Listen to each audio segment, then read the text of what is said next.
अस्सलाम वालेकुम नाज़रीन, इस्लामाबाद मां सिंध टीवी न्यूज़ जो प्रोग्राम राजधानी टाइम सां गॾु हाज़िर आहियां आता राजड़। नाज़रीन, असां अॼोके के प्रोग्राम में भी नए बजट ते ॻाल्हाईंदासीं। वही मूंखे जॉइन किया है इस्लामाबाद के सीनियर सहाफ़ी जनाब एजाज़ अहमद साहब ऐं उन सां गॾु मौजूद आहिनि जनाब अरशद वहीद चौधरी साहब। मैं आप दोनों को वेलकम कहता हूँ। एजाज़, आपकी परमिशन से शुरू करें अगर अरशद वहीद से, क्योंकि मुस्लिम लीग नून की बीट माजी में भी करते रहे हैं, अब भी कर रहे हैं और ज़्यादा इनको पता है पॉलिसी जो उन्होंने बनाई है, ये टच में भी रहे। अरशद, मुस्लिम लीग नून कह रही है कि अवाम दोस्त बजट है, अपोजिशन ने इस बजट को अवाम दुश्मन करार दिया है। आप गुज़िश्ता कई सालों से मुख्तलिफ बजट आपने देखे, मुशर्रफ दौर के भी देखे, नून का माजी का भी देखा, पीपल्स पार्टी का भी देखा। ओवरऑल अगर बजट को हम समझना चाहें, हमारे जो व्यूअर्स हैं वो समझना चाहें, कौन सी चीज़ें हैं जो अवाम दोस्त मुतारिफ कराई हैं इसमें, और अपोजिशन जो कह रही है कि ये अवाम दुश्मन है, तो उसमें कितनी सदाकत नज़र आती है आपको?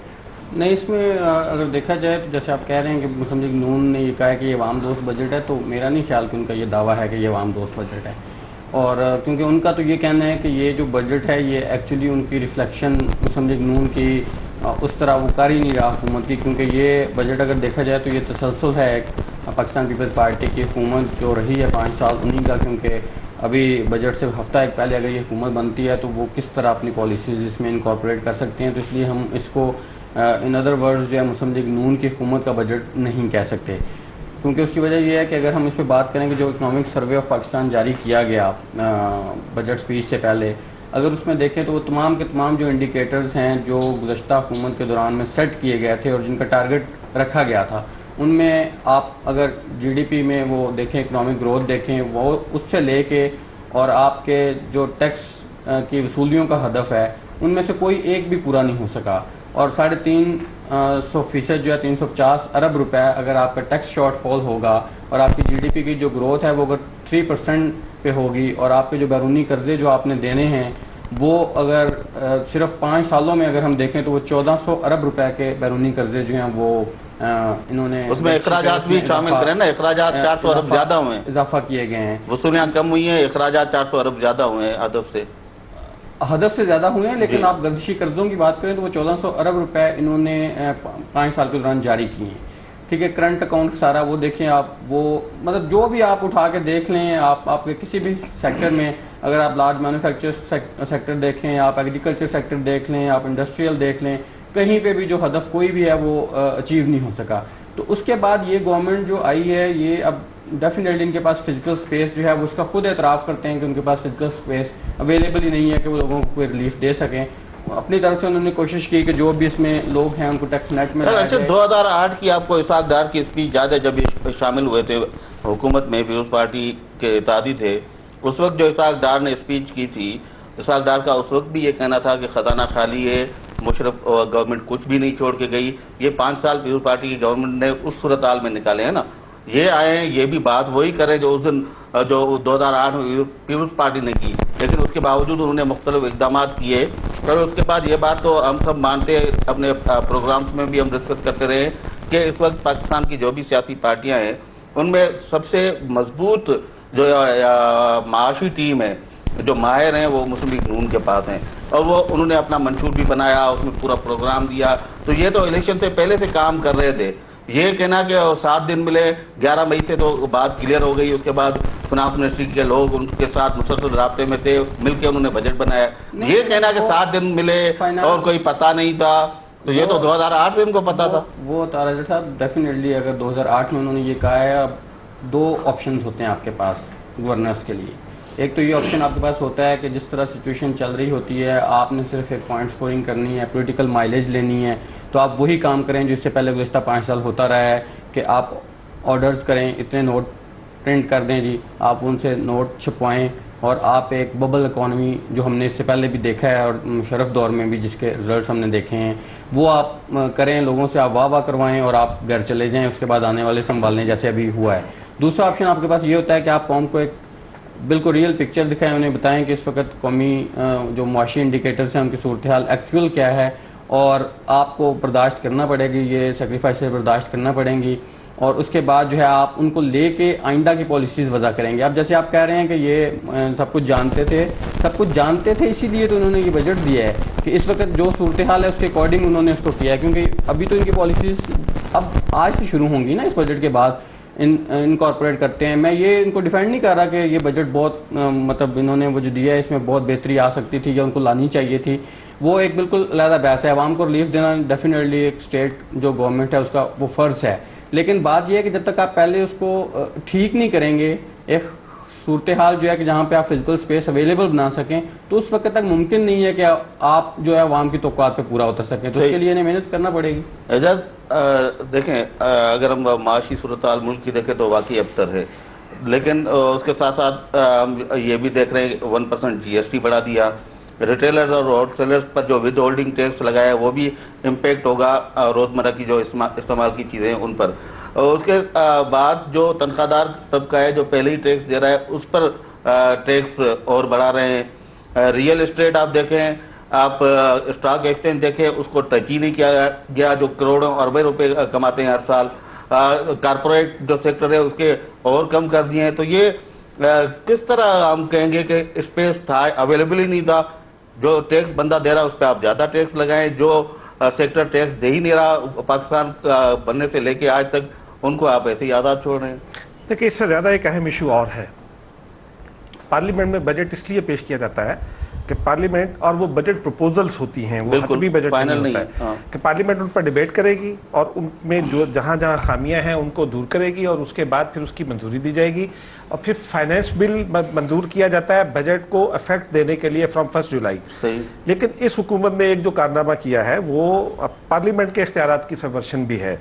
आइन की तो वो खिलाफ वर्जी है ही, लेकिन वो पार्लियामेंट की के कवायद की भी खिलाफ वर्जी है और पार्लियामेंट के इस्तेहकाक को भी उन्होंने मजरू किया है कि GST की प्रपोजल है, ये बजट प्रपोजल है कि GST 16 से बढ़ाकर 17% कर दिया जाए, लेकिन उसको next day, very next day, budget के अगले दिन जून से उन्होंने फौरी तौर पर SRO जारी करके उसको लागू कर दिया। इसका मतलब है कि अब नेशनल असेंबली किस चीज़ को पास करेगी? अगर आपने बजट का एक बड़ा हिस्सा जो आपका इनकम रिलेटेड हिस्सा है वो आपने पहले ही मंजूर कर दिया, तो पार्लियामेंट को तो अब सिर्फ जो स्पेशल ग्रांट्स थी या अप्रोप्रिएशन अकाउंट्स थे उन्हीं को मंजूर करना है। पार्लियामेंट का अब बजट से एज सच कोई ताल्लुक नहीं। एक मामला तो ये हो गया और इसके ऊपर मैं ये समझता हूँ कि आईनी और कानूनी माहिरीन को उसके ऊपर खुलकर डिबेट करना चाहिए, अदालतों को भी, क्योंकि आपका आगाज ही सुप्रीम कोर्ट ने तो नोटिस ले लिया है, सुप्रीम कोर्ट ने उसको स्टे नहीं किया है। सही, आपका आगाज ही गैर आईनी हुआ है ना, तो आप आगे आइन और कानून को कैसे अपहोल्ड करेंगे? 5 साल तक अवाम और हम जैसे लोग जो आइन और कानून की बात करते हैं वो ये कैसे यकीन करेंगे कि आइंदा भी आइन और कानून की अमलदारी पर होगा? जहां तक आपने फिजिकल स्पेस की बात की, पिछले 5 साल में बेशुमार खामियां थी, गवर्नेंस का भी इशू था, सब कुछ था, खजाना वहां भी नहीं था, आपकी एग्रीकल्चर ग्रोथ उस वक्त भी माइनस में थी, फिगर फजिंग पर शौकत अजीज के ज़माने में पाकिस्तान को फाइन भी हो चुके थे और वो फ़ोनी बिजनेस हो रहा था तमाम। उसके बावजूद भी सरकारी मुलाजमीन की तनख्वाहों में 120% इजाफा किया गया और अगर आप उसको अलाउंसेस के साथ ऐड कर लें तो वो कंपाउंड होकर 150% के करीब पहुंच जाता है। फिर आपकी एग्रीकल्चर इकॉनमी में इन्वेस्ट किया गया, बहुत उसको स्ट्रेंथन किया गया। ये सारी चीज़ें मौजूद थी और ऐसा नहीं है कि कोई इसहाक डार साहब अब आए हैं। इसहाक डार साहब पिछले 5 साल से इकॉनमी के साथ वॉचडॉग का किरदार अदा कर रहे थे। फिर जब से पिछली हुकूमत गई थी, निगरान हुकूमत के ज़माने में भी, क्योंकि सबको ये इंडिकेशन मिली हुई थी कि मुस्लिम लीग नून ने इक़्तिदार में आना, इसलिए इसहाक डार अपना बजट एक शैडो बजट डिस्ट्रेस MQM ने बनाया, इसहाक डार साहब उसको तैयार कर रहे थे। और फिर 11 मई के बाद से अब तक उनके पास बहुत टाइम था कि वो अपनी तजावीज़ को इसके साथ इनकॉर्पोरेट कर लेते। लेकिन इशू यहाँ यह है कि आपने अभी भी IMF के साथ जाना है, IMF के साथ आपको एक और मुज़ाकरात करने पड़ेंगे। 20 तारीख को उनकी टीम भी आ रही है और आपने कुछ और लोगों को भी खुश करना है जिनकी बुनियाद पर पाकिस्तान में इक़्तिदार के फैसले होते हैं। इसलिए ये बजट आप इसको एक तो इस तरह से देखें। दूसरा मेरा ये ख्याल है कि अब एक इशू सर्कुलर डेट का है। इसहाक डार साहब ने खुद भी ये तस्लीम किया है कि पिछले 5 साल में 1400 से लेकर 1600 अरब रुपए के दरमियान रकम जो है वो सिर्फ पावर सेक्टर की सब्सिडी में दी गई है और ये सब्सिडी विड्रॉ करना चाहते हैं। वो सब्सिडी, लोगों को ये नहीं अंदाजा है कि वो सब्सिडी उन्हें हुकूमत कैसे देती रही है। जो घरेलू यूनिट है वो 7 रुपए यूनिट है, और जो तिजारती यूनिट है जो भी उसकी कीमत है, उसके दरमियान और बिजली की जनरेशन के दरमियान जो गैप होता है उसको हुकूमत पूरी करती रही है। फिर पेट्रोलियम की इंपोर्ट के दरमियान जो एक गैप आता है कीमतों का, जब आप उसको कन्वर्शन में उस पर लेकर जाते हैं, वो भी हुकूमत अलग से देती रही है। तो कई 100 अरब रुपए तो इसी में ज़ाय हो गए, इनको भी ये करना पड़ेगा। लेकिन मैं ये समझता हूँ कि ये जीएसटी इन्होंने इसलिए लगाया है, ये आप पिछली हुकूमत ने जो कार्बन टैक्स लगाया था, शायद इसको आप उसी के तनाजुर में देखें कि इससे आने वाली रकम, और फिर शायद नोट छाप कर ये वो 500 अरब रुपए पूरे करना चाहते हैं, 550 अरब रुपए जो पावर सेक्टर को सर्कुलर डेट की मद में देने हैं। और जब ये काम ये कर लिया जाएगा तो फिर हमारी इकोनॉमी पर मजीद बर्डन पड़ेगा, क्योंकि फिर आपको डे टू डे अफेयर्स चलाने के लिए रोजाना की बुनियाद पर भी रकम फराम करना होगी, अदरवाइज आपका सर्कुलर डेट का इशू फिर खड़ा हो जाएगा। तो इस वक्त इनके लिए एक तो तनख्वाहें नहीं बनी। नहीं, मैं जो बात कर रहा हूँ कि स्पेस नहीं था, नए जो सेक्टर्स जिनको इन्होंने इस्तिस्ना दिया हुआ है इतने सालों से, उस पर ये टैक्स नहीं लगा सकते। जी, तो उसी तरफ आ रहा हूँ ना कि आपने एक दिन तनख्वाहें नहीं बढ़ाई। मेरे जैसे और आप जैसे जो मुलाजमीन हैं जिनकी एट सोर्स डिडक्शन हो जाती है, उनकी तनख्वाहों पर खासा इफेक्ट पड़ गया है। हमने खुद भी कैलकुलेट किया और खुद परेशान भी हैं। लेकिन कॉर्पोरेट सेक्टर के लिए टैक्स आप 1% अभी कम कर दिया और अगले 2 साल पे आपने 5% का उसका टारगेट दिया है कि उसको मजीद 5% कम करना है। मैं और आप जब रकम निकालेंगे चेक से तो वो 0.1% से 0.3% चली गई है। हम रोजाना की बुनियाद पर जितनी भी चीज़ें खरीदेंगे अपनी उसी सैलरी में, उसका अब हमारा जो गैप बढ़ेगा घरेलू बजट में, वो सबसे ज़्यादा परेशानी हम इस तबके के लिए है या गरीब तबके के लिए है। जिस आदमी के पास पैसे हैं और वो कॉर्पोरेट सेक्टर में उसको 1% का रिलीफ वहाँ से मिल गया तो वो उसको जीएसटी से उस तरह से इफेक्ट नहीं पड़ेगा क्योंकि जीएसटी मैंने और आपने देनी है, उसने नहीं देनी। होना तो ये चाहिए था कि आप कॉर्पोरेट सेक्टर को, आप एग्रीकल्चर सेक्टर को पूरा टैक्स नेट पे लेकर आते। आप ये गिमिक नहीं करते कि जी सूबाई हुकूमतों के साथ इस तरह से कर ले तो ये हो जाएगा। सूबाई सब्जेक्ट है, लेकिन आप एग्रीकल्चर इनकम को, आप एग्रीकल्चर इनकम को अलग से डॉक्यूमेंट करके उसके ऊपर एक टैक्स आयद कर सकते थे। आप स्टॉक मार्केट पर जो टैक्स का इशू पिछले कई सालों से चल रहा है उसको कर सकते थे। फिर आप अगर रिफॉर्म जीएसटी ले आते तो रिफॉर्म जीएसटी में आपकी इकोनॉमी डॉक्यूमेंटेड हो जाती, फिर आपको जीएसटी बढ़ाना नहीं पड़ती। अगर आप जो आपका ऐसा तबका, मसलन अगर आप स्मगलिंग रोक लें और उसको इकोनॉमी में ले आए, आप उसको लीगलाइज कर दें किसी भी तरह और उसको इकोनॉमी में ले आए तो आपके बहुत सारी रकम आपको वहां से मिल सकती है। अरशद, ये तासुर जो दिया जाता है कि पाकिस्तान पीपल्स पार्टी की हुकूमत जब भी आती है तो वो ज़राअत पर, एग्रीकल्चर पर उसका ज़्यादा फोकस होता है और उनको ज़्यादा वो सब्सिडीज़ देते हैं, रियायतें देते हैं। और मुस्लिम लीग नून आती है तो वो सरमाएदार और सनतकार जो हैं वो उनको नवाजती है। तो ये जो बजट हमने देखा है, बजट से तो बिल्कुल ये जो तासुर माजी में भी रहा है, इस बजट से भी ये तासुर बिल्कुल दुरुस्त साबित नहीं हो रहा। नहीं, अगर एग्रीकल्चर के हवाले से आप देखें तो गुज़श्ता 5 साल में मुझे, अगर आप कोई फिंगर पॉइंट्स पे बनाएंगे कौन से ऐसे रिलीफ हैं या इंसेंटिव्स हैं जो एग्रीकल्चर सेक्टर, वीट की प्राइस कहाँ पहुंची? हम आज एक्सपोर्ट कर रहे हैं ना, वीट भी, शुगर भी और चावल भी। वीट पे जो इन्होंने वो प्राइस रखी थी, उसकी स्पोर्ट प्राइस रखी थी, अगर आप किसी भी किसान से जिसका बराह रास्त तल्लक है इससे अगर आप वो देखें तो इनके डिसीजन जो हैं वो तो इवन उसको रूट्स लेवल तक वो इम्प्लीमेंट ही नहीं हो सके, क्योंकि किसान जो है वो वीट प्राइस उसको कुछ और मिलती थी। इवन वो जो बारदाना जिसमें वो लेना है, नहीं तो फिर हम सरप्लस क्रॉप कैसे आए किसानों के, अगर कुछ नहीं था किसान जो ख्वार होते रहे वो भी आपने देखा है कि इवन उनको बारदाना तक नहीं मिलता रहा। वो आपके इसमें मिनिस्टर्स भी इन्वॉल्व रहे हैं, एमएनएस भी इन्वॉल्व रहे हैं, कि जो कोटा लेके आगे बेचते रहे हैं। वो बिल्कुल एक अलग कहानी है। लेकिन अगर ये किसी हद तक वो इसलिए कहा जाता है कि चूंकि नो डाउट शरीफ खानदान के कुछ लोग जो हैं वो खुद भी बिजनेस में इन्वॉल्व हैं, फिर इंडस्ट्रियल या आपका बिजनेस सेक्टर जो है वो इसीलिए उनका ट्रस्ट भी इन पे है और वो इनको पूरी तरह जो है वो अपना ताउन करने के लिए भी तैयार हैं, क्योंकि वो ये जानते हैं कि ये आएंगे तो इकॉनमी ज़रा ग्रोथ करेगी, ये बिज़नेस थोड़ा ग्रोथ करेगा। तो इसलिए शायद ये वजह है कि इंप्रेशन की कि इंडस्ट्री या बिजनेस सेक्टर को ये ज़्यादा पैट्रोनेज करते हैं। जहाँ तक कॉर्पोरेट सेक्टर की बात की भी इजाज़ साहब ने, तो अब ये देखें एक मतलब पिक्चर दूसरी भी है ना कि आप देख रहे हैं कि गुज़श्ता 5 सालों के दरमियान आपकी इसमें जो इन्वेस्टमेंट थी वो भी कम से कम उसमें 5% जो है वो उसमें भी कमी आई है कि पहले 19.5% थी आपकी जो बैरूनी सरमायाकारी थी, लेकिन वो कम होकर वो भी 14% पे आ चुकी है। ठीक है, उसमें बहुत सारे इश्यूज इन्वॉल्व हैं। लेकिन आपका जो इस वक्त सूरत हाल है उसमें जो कॉर्पोरेट सेक्टर था वो भी इस सारी सूरत को देख के बैरूनी मुल्क ब्रेक का हुआ है। चलते हैं ब्रेक पे, फिर वापस आके कंटिन्यू करते हैं यहीं से। नाज़रीन, आलू था नंढे ब्रेक ना सां गॾु रहिजो।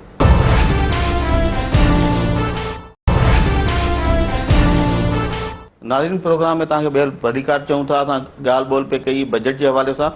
अरशद, बात को आगे अगर बढ़ाएं, कल जो इसहाक डार साहब की प्रेस कॉन्फ्रेंस थी, उन्होंने कहा कि जो 16% से बढ़ा के हमने 17% किया है GST, तो उससे आम इस्तेमाल की, रोज़मर्रा इस्तेमाल की चीज़ें वो इफेक्ट नहीं होंगे, इम्पोर्टेड चीज़ों पर लगेगा, बाकी चीज़ों पे नहीं लगेगा। लेकिन अगर देखें, आप भी ज़ाहिर घर चला रहे हैं, हम भी चला रहे हैं, जब हम मसाले का पैकेट लेने जाते हैं, चाय की पत्ती लेने जाएंगे, हम कोई भी चीज़ जो पैकिंग में आती है वो लेने जाएंगे तो उस पर ऑलरेडी GST होता है, या किसी भी स्टोर पे जाएंगे वहाँ पे भी बिल पे हमें लगता है। तो हम इफेक्ट नहीं होंगे आम लोग, ये सिर्फ इम्पोर्टेंट चीज़ें होंगी, ये ऊपर वाला तबका इफेक्ट होगा इससे। नहीं, ये तो बिल्कुल गैर हकीकी बात है कि अगर वो ये कहते हैं कि ये GST का जो असर है वो आम लोगों पे नहीं पड़ेगा, क्योंकि GST का मैं ये समझता हूँ कि कोई भी जो टैक्स है वो जब आप वो लगाते हैं, इम्पोज करते हैं, तो वो आ जाके वो देना कंज्यूमर नहीं है, वो आम लोगों ने ही देना है। अब जैसे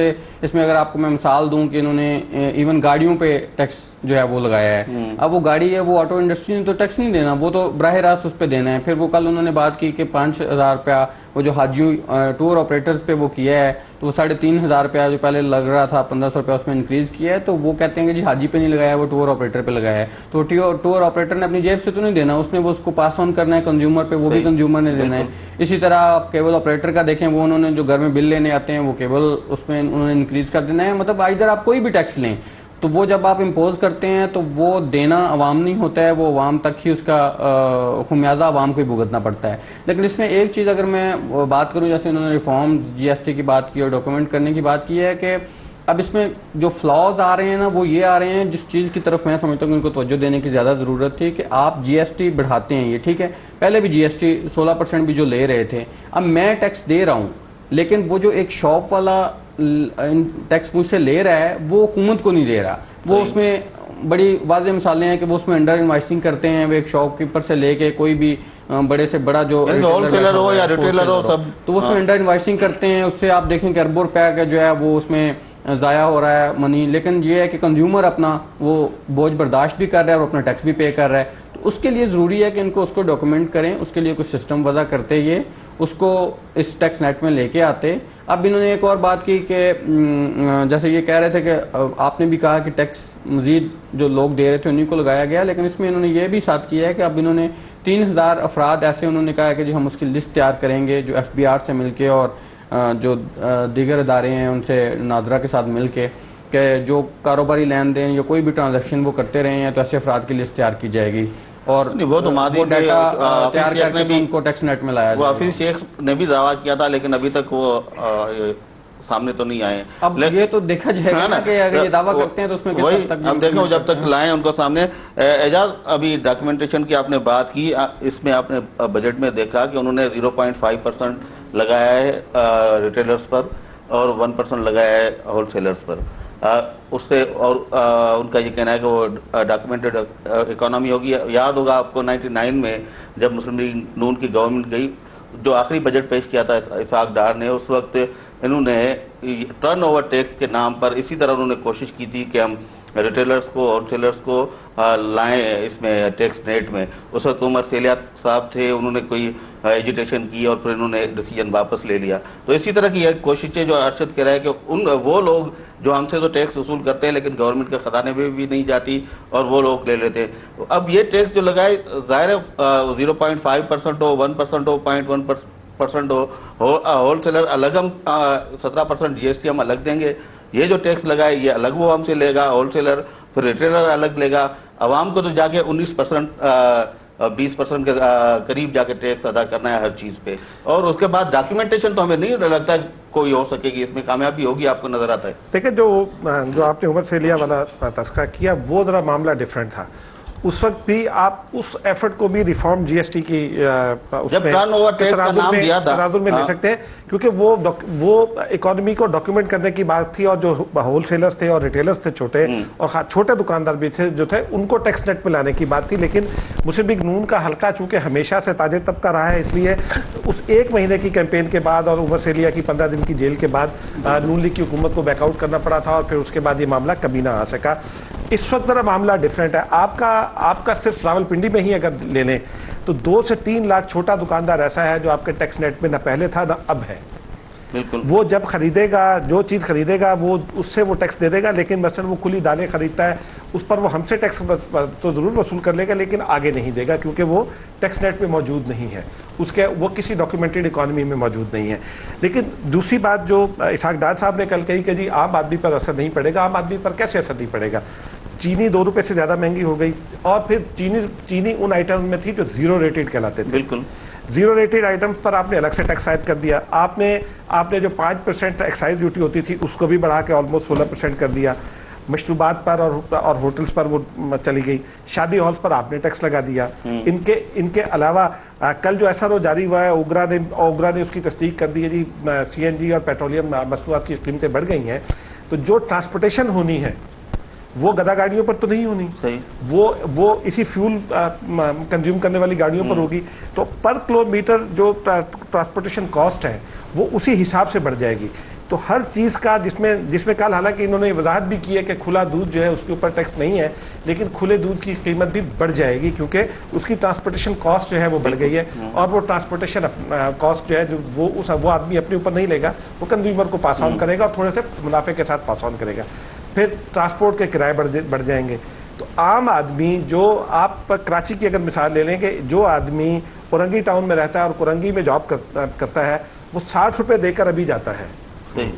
वो 60 रुपया जाने का, 60 रुपया आने का, 120 रुपये वो डेली सिर्फ आने जाने पे खर्च करता है 9,000 रुपये की तनख्वाह में से। और अब वो तनख्वाह जो है वो जो 120 रुपया है बढ़ के वो 140 रुपया हो जाएगा एक अंदाजे के मुताबिक। तो वो आम आदमी नहीं है तो वही रहेगी, उसकी तनख्वाह वही रहेगी, बढ़ाई नहीं, तनख्वाह बढ़ेगी नहीं। और जब गवर्नमेंट नहीं बढ़ाती है तो फिर प्राइवेट सेक्टर भी तनख्वाहें नहीं बढ़ाता है। तो ये कहना कि जी आम आदमी पर इसका कोई असर नहीं पड़ेगा, शादी क्या आम आदमी शादी नहीं करता है? वो तो शादी हाल में तो सेमिनार आप करेंगे, आप वर्कशॉप करेंगे, कोई भी आपने इवेंट किया जो भी करेंगे आप, सब पे आपका टैक्स लगेगा, वो सब पर आपका टैक्स लगेगा और अब वो विदहोल्डिंग टैक्स हो जाएगा। बिल्कुल। तो हर चीज के लिए मैं और आप टैक्स पे कर रहे होंगे, लेकिन वो इंडस्ट्रियलिस्ट और वो कॉर्पोरेट सेक्टर जो मुख्तलिफ रिबेट्स की मद में बहुत सारे पैसे वापस ले जाता है। और आप देखें अभी भी जो टैक्स मुतसिब के पास केसेस पड़े हैं उसमें अरबों रुपए के ऐसे फ्रॉड्स हैं जो सामने आए हैं। 45 अरब रुपए का एक फ्रॉड अभी FPR ने भी पिछले दिनों में पकड़ा था कि ये 45 अरब रुपए के क्लेम्स ऐसे थे जो बिल्कुल जाली क्लेम्स थे। उन लोगों को आप टैक्स नेट पे लाने की कोशिश नहीं करते। आपको डॉक्यूमेंट करना चाहिए कि जो रॉ मटेरियल आ रहा है वो कितना आ रहा है, उसमें अंडर इन्वेस्टिंग और ओवर इन्वेस्टिंग कितनी हो रही है। अगर आप उसको वहाँ से डॉक्यूमेंट कर लेंगे तो तमाम चीज़ें ठीक हो जाएंगी। आपको छोटे ताजिर को टैक्स नेट में लाना चाहिए, आप वो नहीं लेकर आए।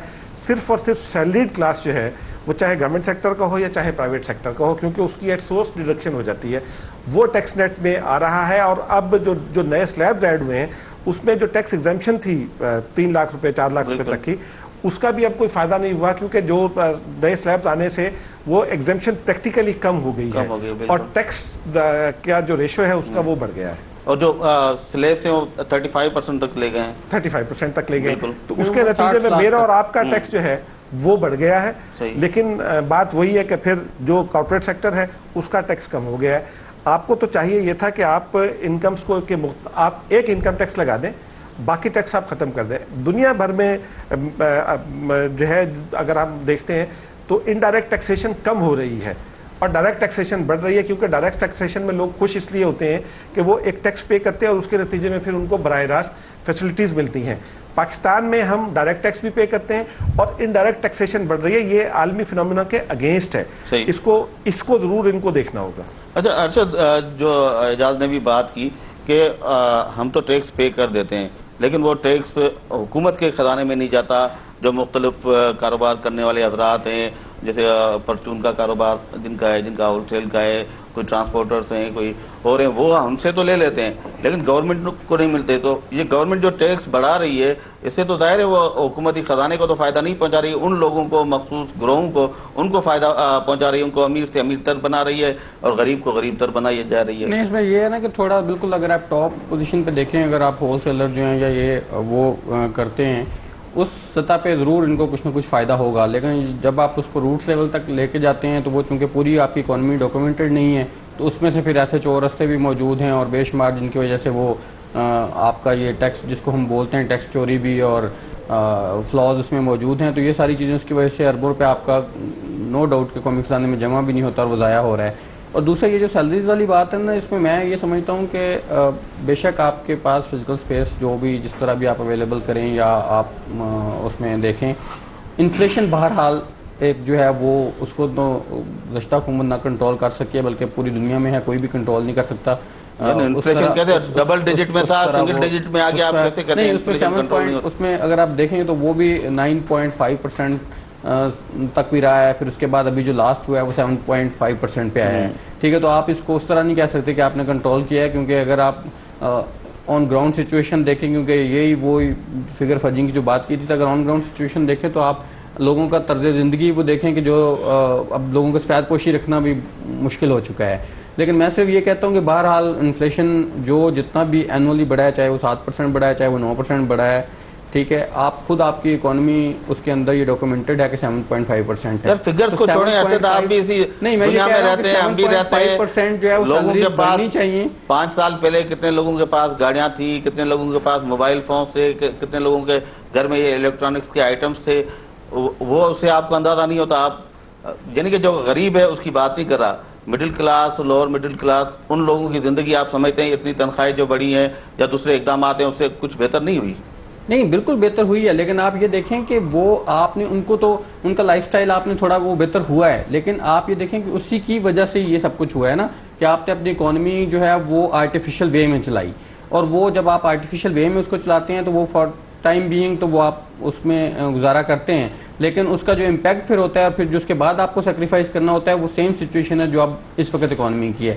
लेकिन मैं दूसरी तरफ ये कहता हूँ कि जो भी इन्फ्लेशन आपका बढ़ा है उसके अकॉर्डिंग लोगों की जो खास तौर पर सैलरीड क्लास हैं, बेशक आप उतनी तो बढ़ाएं ना। आप 7.5% अगर आप कहते हैं कि इन्फ्लेशन बढ़ा है तो आप उसमें तो लोगों दें, क्योंकि उससे अगर आप नहीं बढ़ाएंगे तो उनका वो जो लाइफस्टाइल है या उनकी जो एक परचेजिंग पावर है वो उतने % ही कम हो जाएगी, क्योंकि उनकी सैलरी वही रहेगी, लेकिन वो ये है कि चीज़ों की कीमतें चूंकि इतनी बढ़ चुकी हैं वो कम हो गई हैं। तो इसलिए इस चीज़ को ज़रूर मद्देनजर रखा जाना चाहिए था। और फिर दूसरा इसमें एक चीज़ अगर हम देखें कि जो फोकस इस वक्त इनका है, अगर ये एनर्जी वाली सूरत हाल को थोड़ी बेहतर कर लेते हैं आइंदा आने वाले 2-4-6 माह में, तो फिर नो डाउट के ज़रा इकोनॉमिक जो आपकी एक्टिविटी है वो मुल्क में जनरेट होगी। आपकी जो मिलें बंद पड़ी हुई हैं, यूनिट्स बेकार हुए हैं, जो लोग बेरोज़गार हैं, वो सारे अगर किसी उसमें लग जाते हैं और वो दोबारा से इंडस्ट्री रिवाइव करती है तो फिर इकोनॉमिक एक्टिविटी जब जनरेट होगी तो फिर कहा जा सकता है कि ये लोगों का जो मुश्किलात हैं इनमें भी बतदरीज कमी होना शुरू हो जाएगी। अच्छा एजाज, ये जो अर्शद भी बात कर रहा है, ये रोज़गार के नए मौके दायरे पैदा होने चाहिए, लेकिन हमने माजी जो देखा है, माजी में कहा यह जा रहा है कि पाकिस्तान पीपल्स पार्टी आती है तो वो रोज़गार देती है लोगों को, मुस्लिम लीग नून आती है तो लोगों से रोज़गार छीनती है। ये तासुर अभी भी मौजूद है।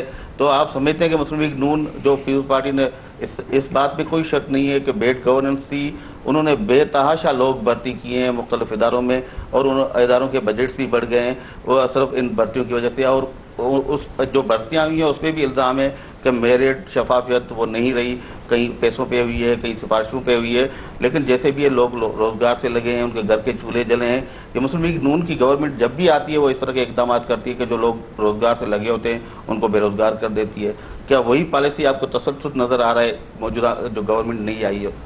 देखिए, ये जो अभी इन्होंने बात की अपनी बेल्ट टाइट करने की, तो मेरा ये ख्याल है कि ये सरकारी अदारों की रीस्ट्रक्चरिंग के नाम पर लोगों को बेरोज़गार ज़रूर करेंगे, क्योंकि उसके बगैर ये पॉसिबल नहीं है। जब आपने PIA को खड़ा करना है और ये जो इन्होंने कहा है कि हम अदारों को मुनाफा बख्श बनाएंगे, ना बना सके तो उन्हें बेच देंगे। बिल्कुल। तो पाकिस्तान स्टील से लेकर PIA तक और रेलवेज, ये वो अदारे हैं जो लोगों को जॉब देते रहे हैं। और मैं एक और पहलू की जानिब भी इशारा करना चाहूँगा कि जो पाकिस्तान का आइन है, अगर आप उसको देखें तो वो एक सोशल वेलफेयर स्टेट का आइन है। उस सोशल वेलफेयर स्टेट में स्टेट का काम लोगों को जॉब फराहम करना भी और जॉब क्रिएशन भी है प्राइवेट सेक्टर में, दोनों चीज़ें हैं। लेकिन पिछले कई सालों से, जिसमें तमाम हुकूमतें शामिल हैं, आइन की एक खिलाफवर्जी ये मुसलसल जारी है कि हमने जो सरकारी अदारे हैं उनको भी कॉर्पोरेट बनाने की कोशिश की है, कॉर्पोरेट अदारों में तब्दील करने की कोशिश की है और प्रॉफिट मेकिंग और मनी मेकिंग अदारों में तब्दील करने की कोशिश की है। ये तमाम चीज़ें उन्हीं का नतीजा है। उसमें मिस प्लान भी है। जहाँ तक मेरिट की खिलाफ वर्जी की बात है, तो अगर आपको वापडा में ALM चाहिए या आपको ट्रेन ऑपरेटर चाहिए, तो उसके लिए किसी किस्म के शायद मेरिट की जरूरत नहीं है, क्योंकि एक जॉब के लिए 50 लोग इन्वॉल्व होते हैं, मौजूद होते हैं, और जो आदमी भी नौकरी हासिल करता है वो इसी सोसाइटी का हिस्सा है। लेकिन ये ज़रूर अलमिया है कि आपके सरकारी अदारों पर में जो लोग अब मौजूद हैं उनकी जॉबलेसनेस का खतरा बढ़ गया है, क्योंकि उनको आलमी अदारों का भी दबाव है कि इनकी रीस्ट्रक्चरिंग करें, और रीस्ट्रक्चरिंग के नतीजे में आपको बहुत सारे लोगों को नौकरियों से फारिग करना पड़ता है।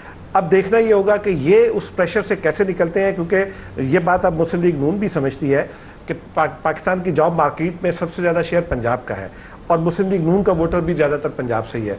तो क्या वो अपने वोटर को इस बुनियाद पर नाराज़ कर सकती है? वो लोगों को जब नौकरियों से निकालेगी तो फिर लोगों के अंदर, अभी देखें बजट में तनख्वाहें नहीं बढ़ी हैं तो मुजाहरे शुरू हो गए।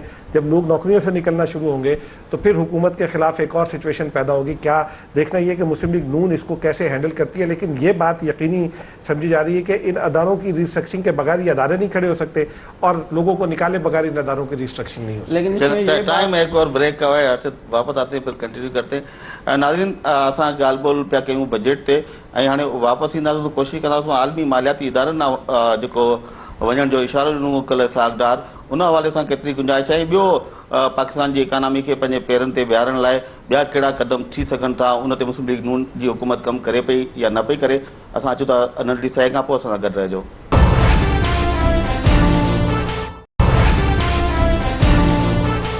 वेलकम बैक नाज़रीन। अरशद, आपको ये बात कहना चाह रहे थे, ब्रेक का टाइम था। हाँ, मैं ये कह रहा था कि आप ये जो मेरिट की और भर्तियों की बात की, इन्होंने कहा कि रिस्ट्रक्चरिंग के नाम पे आप लोगों को जॉबलेस कर देंगे, लेकिन ये भी किसी मुल्क का आइन कानून और चाहे आप वेलफेयर स्टेट के नाम पे ये तो इजाज़त नहीं दी जा सकती ना कि एक पार्टी जो है वो अपने हज़ारों लोगों को उठाए और उनको बगैर मेरिट के और लोगों की हक तलफी करते हुए उसमें भर्ती कर ले, और फिर उसके बाद हमने पीछे ये भी एक खजाने पे बोझ देखा कि आपने जिन लोगों को पोलिटिकल अपॉइंटीज जो थे उनको आपने रखा, उन पर आपने करोड़ों अरबों रुपए जो है वो उनको सिर्फ इस मद में बहाल करके आपने उनको जो उन्होंने काम भी नहीं किया, जॉब भी नहीं की जितना अरसा, वो आपने उनको उठा के साल के बकायाजात भी दाग कर दिए। तो ये भी एक इस पहलू पे देखना चाहिए कि ऐसे लोगों को कड़ा एहसास होना चाहिए। हाँ, बिल्कुल कड़ा एहसास होना चाहिए, और ऐसे लोगों को अगर निकाला जाता है तो फिर उस पर किसी को ये नहीं होना चाहिए कि अच्छा जी ये इनके लिए कोई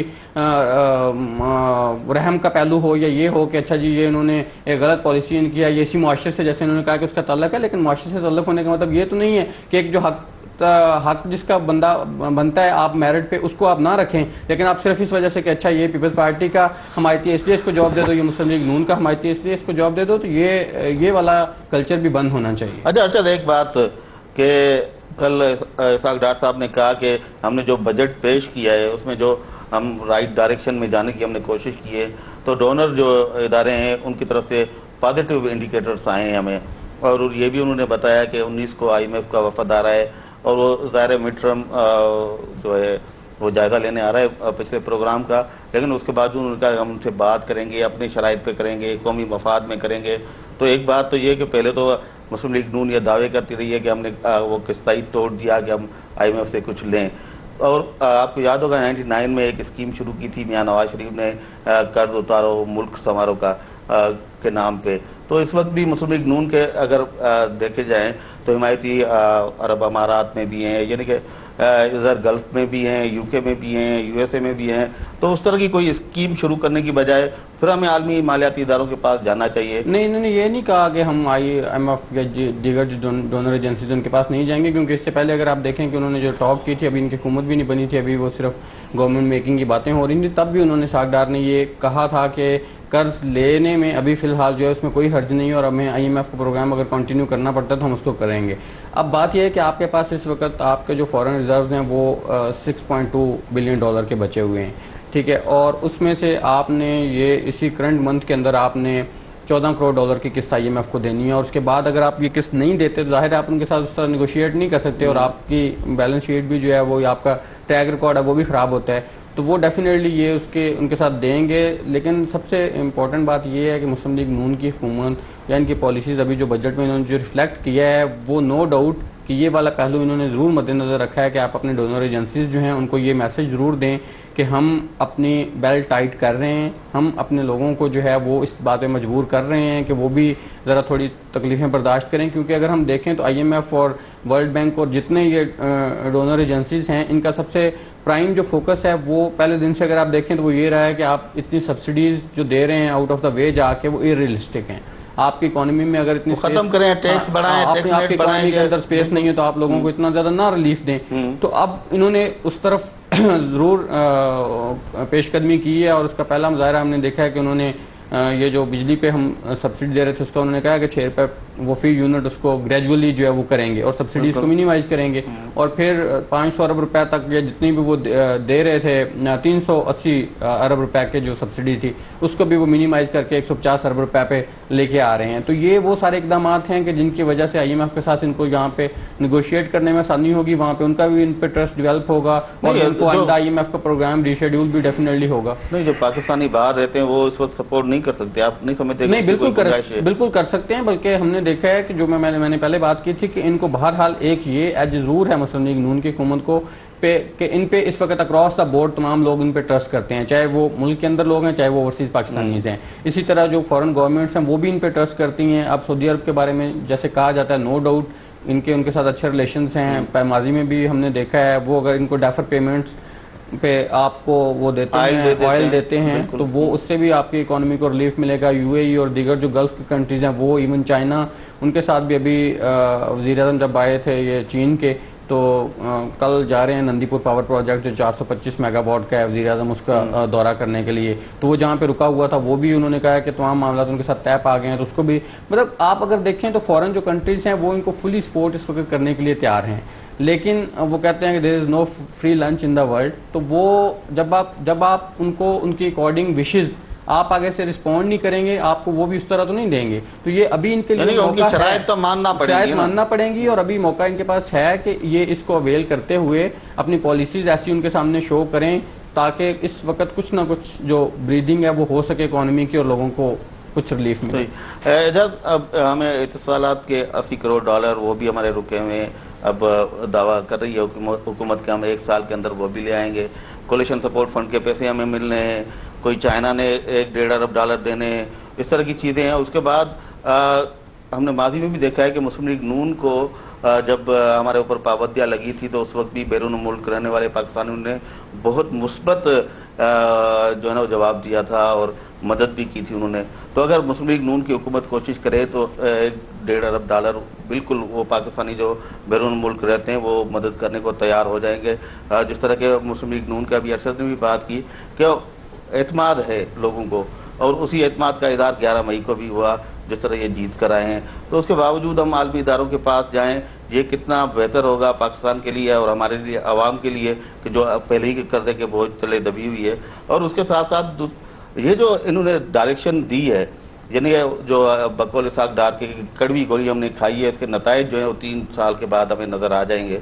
तो ये जो जिस डायरेक्शन में जाना शुरू हुए हैं तो क्या ये ज़्यादा बेहतर नहीं होगा कि आवाम 2-3 साल मुश्किलात बर्दाश्त करे ताकि मईशत हमारी मुस्तहकम हो और उसके बाद फिर ज़ाहिर है उसके जो फल है वो मिलना शुरू हो जाएगा लोगों को। देखिए, एक तो हमारा ये अलमिया है कि हम पिछले 60 साल से सिर्फ लोगों से ये कहते हैं कि आप कड़वी गोली खाएं, हमने आपके लिए कुछ नहीं करना। ये बहुत बुनियादी हकीकत है पाकिस्तान की।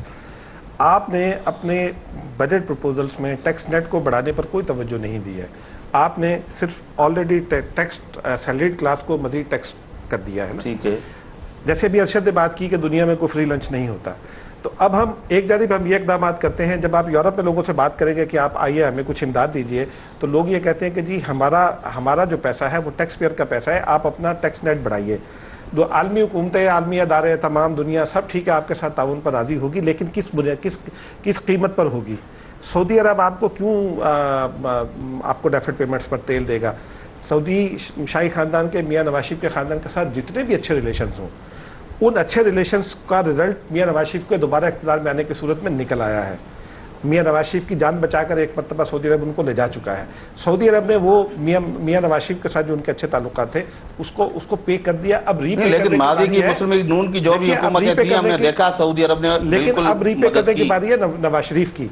देखिए आपकी पिछली हुकूमत ने जाते जाते पिछले पाक ईरान गैस पाइपलाइन का एक वायदा कर दिया। ईरान के साथ आपने 1000 मेगावाट बिजली एक और 200 मेगावाट बिजली अलग से खरीदने के 2 वायदे आपने कर रखे हैं। और जो पाक ईरान गैस पाइपलाइन है उसके नतीजे में कहीं आकर रिफाइनरी लगनी है, ऑयल रिफाइनरी भी गवादर में आकर लगनी है। अमेरिका और सऊदी अरब का इंटरेस्ट ये है कि पाक ईरान गैस पाइपलाइन मंसूबा पूरा ना हो, और मौजूदा बजट में पाक ईरान गैस पाइपलाइन मंसूबे के लिए कोई रकम नहीं रखी गई। तो शायद ये वो कॉस्ट होगी जो पाकिस्तान को पे करना पड़ेगी। एक जानिब आप एनर्जी शॉर्ट कंट्री होते चले जा रहे हैं, आपके पास आप तो उसके लिए फिर इंडिया का ऑप्शन है ना हमारे पास। फिर आपके पास इंडिया आपको कितनी बिजली दे देगा? इंडिया खुद 25,000 मेगावाट बिजली के शॉर्टफॉल का सामना करना पड़ता है। तो जो आपको एक जानिब आपके जो नेशनल रिसोर्सेज हैं वो आपके कम हो रहे हैं, गैस और ऑयल के रिसोर्सेज आपके अपने रिसोर्सेज कम हो रहे हैं, आपको इंपोर्ट करना पड़ेगा जो आपको चीपर मिल रही है। प्रोग्राम का टाइम खत्म हो रहा है। आपका भी शुक्रिया अरशद, आपका भी शुक्रिया कि आप आए और इतने बजट के हवाले से हमारे व्यूअर्स तक आपने अपनी जो आ रहा है वो पहुँचाई। अब वो जो भी खदशात हैं सिंध के अवाम के जहन में या हमारे भी जो मुख्तलिफ चीज़ें थी जिन पे हम चाह रहे थे कोई चीज़ क्लियर हो सके, अब हम कितने कामयाब हुए अपने नाज़रीन तक वो चीज़ क्लियर करने में, वो तो नाज़रीन उसका डिसाइड करेंगे। लेकिन आपका शुक्रिया कि आप आए, हमें टाइम दिया। नाज़रीन त असां ॿिन्ही महिमाननि जूं ॻाल्हियूं ॿुधियूं। बजट जे हवाले सां अञा तमामु घणा पासा आहिनि जिन ते ॻाल्हाइण जी ज़रूरत आहे। उन में हिकिड़ो इशू इहो हो जेको किफ़ायत शारी जे हवाले सां मुस्लिम लीग नून मुख़्तलिफ़ दावाऊं कयूं आहिनि। असां चाहियो पिया जेको प्रोग्राम ते में उन ते बि ॻाल्हायूं, पर टाइम घटि हुयो, इन करे उन ते ॻाल्हि ॿोल न थी सघी। ईंदड़ प्रोग्राम में ॿिया जेके पासा आहिनि बजट था उन ते ज़रूरु असां रोशनी विझंदासूं। ईंदड़ हफ़्ते ताईं मूंखे ॾींदव इजाज़त। अल्लाह भाई।